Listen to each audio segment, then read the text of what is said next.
ഈശോ മിശിഹായിക്ക് സ്തുതിയായിരിക്കട്ടെ. മിശിഹായിലെ ഏറ്റവും സ്നേഹമുള്ളവരെ, ക്രിസ്മസിന് ഒരുക്കമായ 25 നോമ്പിൻ്റെ 4-ാം ദിവസമായി ഇന്ന് ഉണ്ണിയോടൊപ്പം എന്ന് ഈ യൂട്യൂബ് ശുശ്രൂഷയിൽ നമ്മൾ പങ്കുചേർന്ന് പ്രാർത്ഥിക്കുമ്പോൾ ഈ ദിവസം പ്രത്യേകമായി നമ്മൾ ധ്യാനിക്കുന്നത് വിശുദ്ധ ലൂക്കായുടെ സുവിശേഷം 1-ാം അധ്യായം 7-ാം തിരുവചനം വെച്ചാണ്.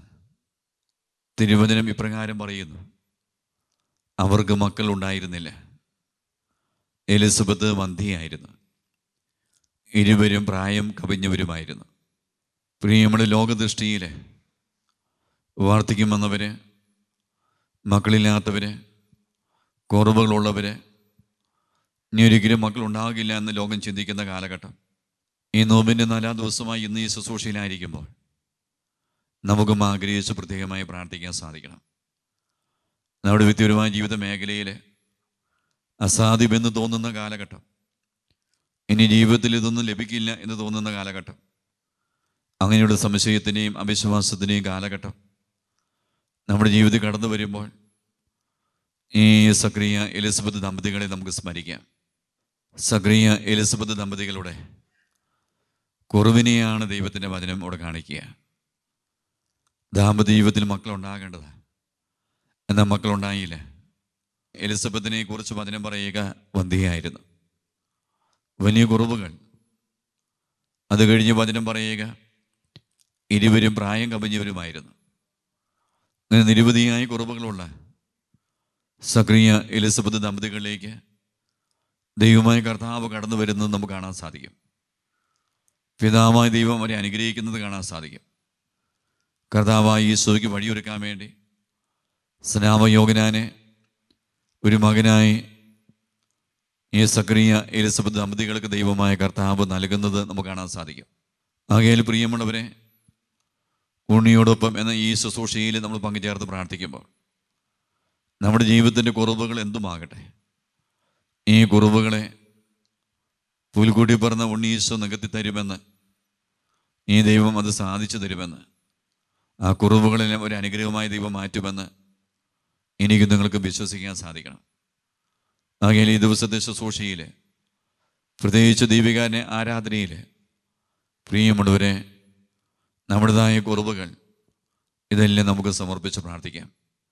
നമ്മുടെ കുറവുകളെ കർത്താവ് അനുഗ്രഹമായി മാറ്റട്ടെ. ഈ സമയം ആരാധനയിലേക്ക് നമുക്ക് പ്രവേശിക്കാം.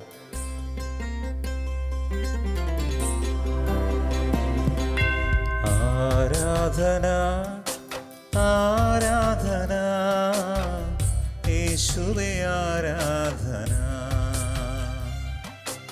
ആരാധന ആരാധന യേശുവേ ആരാധന. തിരുവസ്തുര്യവനായ യേശോയെ, യേശോയുടെ പ്രഭയുടെ ഒരുക്കമായ 25 നോമ്പിൻ്റെ 4-ാം ദിവസമായി ഇന്ന് ഈ ആരാധനയെ പങ്കുചേർന്ന് പ്രാർത്ഥിക്കുന്ന ഓരോ വ്യക്തിയിലേക്കും കുടുംബത്തിലേക്കും സമൂഹത്തിലേക്കും അവിടുന്ന് കടന്നു വരണമേ എന്ന് പ്രാർത്ഥിക്കുന്ന സമയമാണ്. അവരുടെ കുറവിലേക്ക് കർത്താവെ കടന്നു വരണമേ എന്ന് പ്രാർത്ഥിക്കുക. ലൂക്കായുടെ സുവിശേഷം 1-ാം അധ്യായം 7-ാം തിരുവചനത്തിലെ സക്രിയ എലിസബത്ത് ദമ്പതികൾ വലിയ കുറവുകളുള്ളവരായിരുന്നു, വലിയ പോരായ്മകളുള്ളവരായിരുന്നു. അനുഗ്രഹം പ്രാപിക്കാൻ അനേകം തടസ്സങ്ങൾ അവരുടെ ജീവിതത്തിലുണ്ടായിരുന്നു. എന്നാൽ ദൈവമേ, ആ തടസ്സങ്ങളിലേക്കും കുറവിലേക്കും അവിടുന്ന് കടന്നു വന്നതുപോലെ ദൈവാനുഗ്രഹം പ്രാപിക്കാൻ, ജീവിതത്തിൽ ഉയർച്ച നേടാൻ ഞങ്ങൾ തടസ്സമായി നിൽക്കുന്ന അനവധിയായ മേഖലകളെ തിരുവസ്തുര്യവനായ യേശുവയെ സ്പർശിക്കണമേ എന്ന് പ്രാർത്ഥിക്കുക. നമ്മുടെ എല്ലാ കുറവുകളും നല്ല യേശുവിന് കാഴ്ചവെച്ച് ഈ കുറവുകളെ ഒരു അനുഗ്രഹമായി മാറ്റണമേ എന്ന് ആഗ്രഹിച്ച് നമുക്ക് യേശുവേ യേശുവേ സ്തുതിച്ച് പ്രാർത്ഥിക്കാം.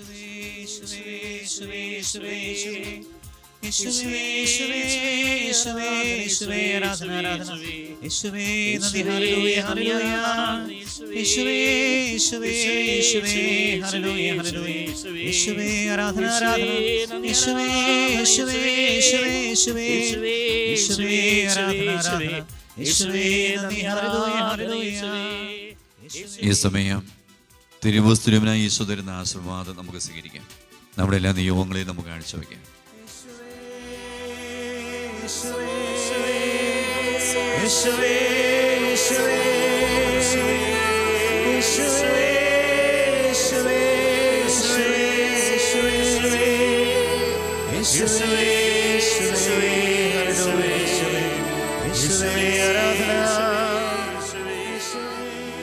പരിശുദ്ധ പരമമാം ദിവ്യകാരുണ്യമേ, എന്നുമെന്നും അങ്ങേക്കാരാധന, എന്നുമെന്നും അങ്ങേക്കാരാധന.